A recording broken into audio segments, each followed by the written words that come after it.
Well, good evening. Welcome to a very special, extended 2-hour edition of Piers Morgan Uncensored. Well, that was magic, wasn't it? I mean, I've been to a lot of events in my time, but I've never been to anything like what happened in London today at the Queen's funeral. It was the single most spine-tingling, extraordinary extravaganza of pomp and pageantry and remembrance, commemoration and celebration of this unique woman.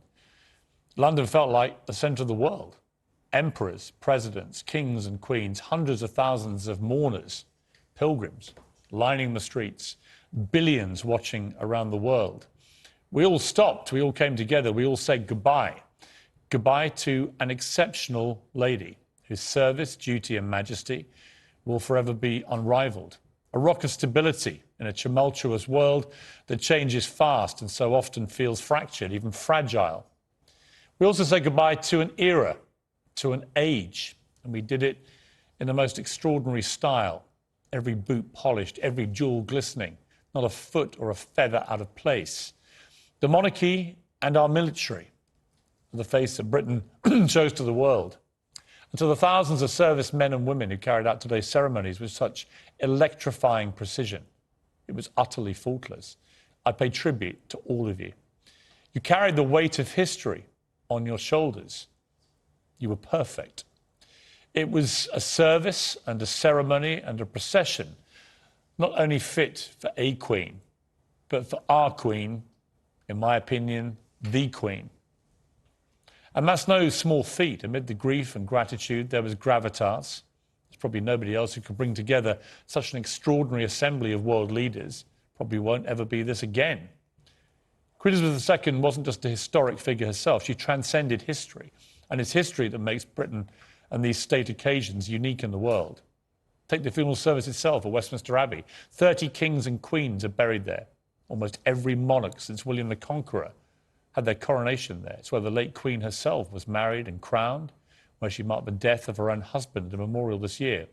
The state-gun carriage carrying her coffin was pulled by Royal Navy sailors, not horses, because the great Queen Victoria's horses were spooked by the cold at her funeral. Now the tradition remains. There's a remarkable story and history behind almost every detail of what we saw today. Through 15 prime ministers and 14 US presidents, through social revolution, through good times and bad, there's no story that's more remarkable than Queen Elizabeth's. I think we all felt the weight of that history today. We shared it with a historic gathering of world leaders, with all these people watching from every corner of the world. But somehow it still felt personal, didn't it? Like we were saying goodbye to somebody we all knew, even though very few of us had much connection with the Queen. Her life belonged to all of us. Now it belongs to history. The monarchy will go on in the age of King Charles. Any questions of that have surely been vanquished by the outpourings of emotion and respect in these days of national mourning, because politicians come and go. They fight elections by cutting deals and dividing us, telling lies sometimes. But the royal family holds us together. They're the glue of Great Britain. They keep our sense of nation and identity separate from the fray. Nobody has ever, or I suspect will ever, do it better than this Queen, Elizabeth II. Born as the only niece to an unmarried heir, she was never supposed to be a monarch. By quirk of fate, she ultimately became our greatest ever monarch and the greatest Britain. And how lucky we are that she did. Tonight, we say a final solemn goodbye to Her Majesty, who is being buried at a private service with her family in a few minutes' time. And we get one last chance after 10 extraordinary days to say these simple words. Thank you, Your Majesty.